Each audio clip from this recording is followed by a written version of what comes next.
Hello అండి. Welcome to Srikrishna Home Foods and Vlogs. ఈరోజు వీడియోలో తాటిగారెలు, బూరెలు ఎలా ప్రిపేర్ చేసుకోవాలో చూద్దాము. ముందుగా అయితే బాగా ముగ్గినవి తాటికాయలు అయితే తీసుకోవాలి. ఈ కాయలు వచ్చేసి మనకి వర్షాకాలంలో అయితే ఎక్కువగా దొరుకుతాయి కదా. అలాగే ఈ తాటికాయలు అనేవి డ్యామేజ్ లేనివి అయితే తీసుకోవాలండి. డ్యామేజ్ ఉన్నట్టయితే కాయలు అనేవి బ్యాక్టీరియా ఫామ్ అయ్యి పులుపుదనం వస్తుంది. అలాగైతే మనకి డ్యామేజ్ లేని కాయలు అయితే తీసుకోవాలి. బాగా ముగ్గినవి అయితే మనకు స్వీట్నెస్ ఎక్కువ ఉండి పేస్ట్ అనేది ఎక్కువగా వస్తుంది. నేనైతే ఇలా బాగా ముగ్గిన కాయలు 3 కాయలు అయితే తీసుకున్నానండి. వీడియోలో చూపిస్తున్న విధంగా కాయలు అనేవి బాగా కడిగి ఇలా టెంకలు అనేవి సపరేట్ చేసుకోవాలి. ఈ తొక్క అనేది కూడా తీసుకోవాలండి. మనకి నలుపు తొక్క అనేది ఎక్కడ ఉండకూడదు. అలాగే మనం ఈ తొక్క ఒలుచుకునేటప్పుడు కాయల్లో పురుగు కూడా ఉంటే చూసుకోవాలండి. ఒక్కొక్క కాయలో అయితే పురుగులు కూడా ఉంటాయి. చూసుకుని అయితే తీసుకోవాలి. తీసుకొని ఇలా ఈ టెంకలు అనేది సపరేట్ చేసుకోవాలి. నేనైతే నా దగ్గర ఉన్న కాయలన్నీ ఇలా అయితే టెంకలు సపరేట్ చేసుకుని ఈ టెంక అనేది బాగా దగ్గరికి అయితే నొక్కుకోవాలండి. ఇలా నొక్కుకున్నట్టయితే మనకి పేస్ట్ తీసుకునేటప్పుడు ఈజీగా అయితే ఉంటుంది. వీడియోలో చూపిస్తున్న విధంగా అయితే ఇదే విధంగా అన్ని టెంకులు కూడా ఇలా అయితే నొక్కుని పెట్టుకోవాలండి. నేనైతే ఈ టెంకులన్నీ కూడా ఇలా అయితే పెట్టుకున్నాను. తర్వాత మనం పేస్ట్ తీసుకోవడానికి ఇలా ఒక పళ్ళెం అయితే తీసుకుని ఇలా మన ఇంట్లో జల్లెడ ఉంటుంది కదండి, ఈ జల్లెడ తీసుకుని దీంతో అయితే పేస్ట్ అనేది తీసుకోవాలి. జల్లెడ లేని వాళ్ళైతే ఆనియన్ కటర్తో అయినా తీసుకోవచ్చు, లేదా ఏదైనా షార్ప్ ఉన్న గిన్నెతో అయినా సరే తీసుకోవచ్చండి. ఎలాగైనా ఈ పేస్ట్ అనేది చాలా ఈజీగా అయితే వచ్చేస్తుంది. నేనైతే ఇలా వీడియోలో చూపిస్తున్న విధంగా ఈ జల్లెడతో అయితే పేస్ట్ అనేది తీసుకున్నాను. ఇలా పీచుగా వచ్చిన తర్వాత ఈ టెంక అనేది పడేయచ్చండి. స్వీట్ అంతా కిందకి దిగుతుంది ఈ పేస్ట్ అంతా.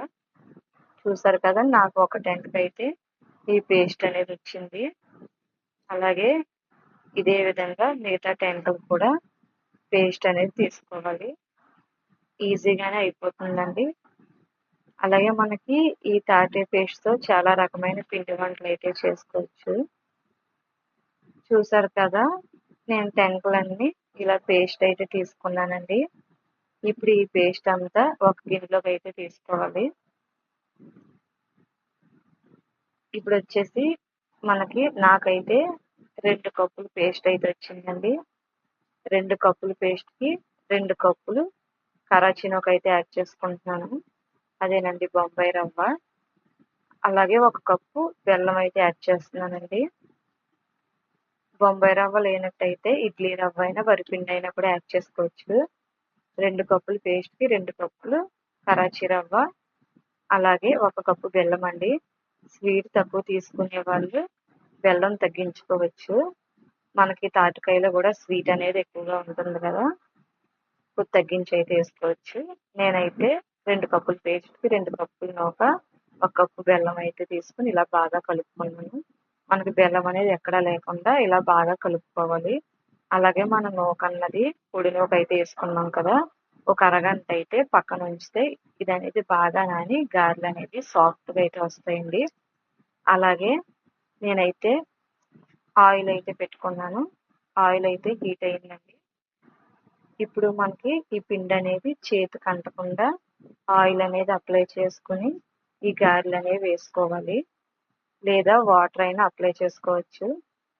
అలాగే మనకి గ్యాస్ అనేది మీడియం ఫ్లేమ్లో అయితే ఉండాలి. హై ఫ్లేమ్లో పెట్టినట్టయితే గారెలు అనేవి బ్రౌన్ కలర్ వస్తాయి, కానీ లోన్ అన్నది పిండి పిండిలా ఉంటుంది, ఉడకదు.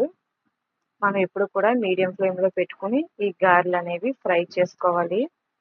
మనకి గారెలు వచ్చేసి గోల్డెన్ బ్రౌన్ కలర్ వచ్చేంత వరకు అయితే ఫ్రై చేసుకోవాలి. వీడియోలో చూపిస్తున్న విధంగా అయితే ఈ కలర్ అయితే రావాలండి. అలాగే నేను మిగతా గారెలన్నీ కూడా ఇదే విధంగా మీడియం ఫ్లేమ్లో పెట్టుకుని గోల్డెన్ బ్రౌన్ కలర్ వచ్చేంత వరకు అయితే ఫ్రై చేసుకున్నాను.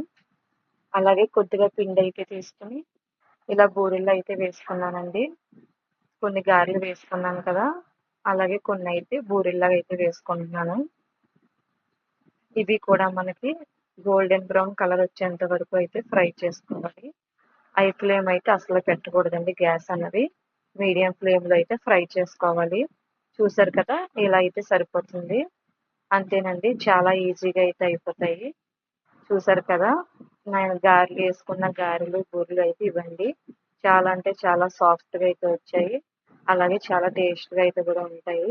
ఈ గారెలు బూరెలు అనేది ఎప్పుడు కూడా మనం వేడి మీద తినకూడదండి, కొంచెం చేదుగా అనిపిస్తాయి. చల్లారిన తర్వాత అయితే ఇవి చాలా టేస్ట్గా ఉంటాయి. తాటిగారెలు ఎప్పుడు వేడి మీద అయితే తినకూడదు. చూసారు కదా, నా వీడియో కనుక మీకు నచ్చినట్టయితే లైక్ చేయండి, షేర్ చేయండి. కొత్తగా మన ఛానల్ చూసేవారైతే సబ్స్క్రైబ్ చేసుకోండి. బాయ్ అండి.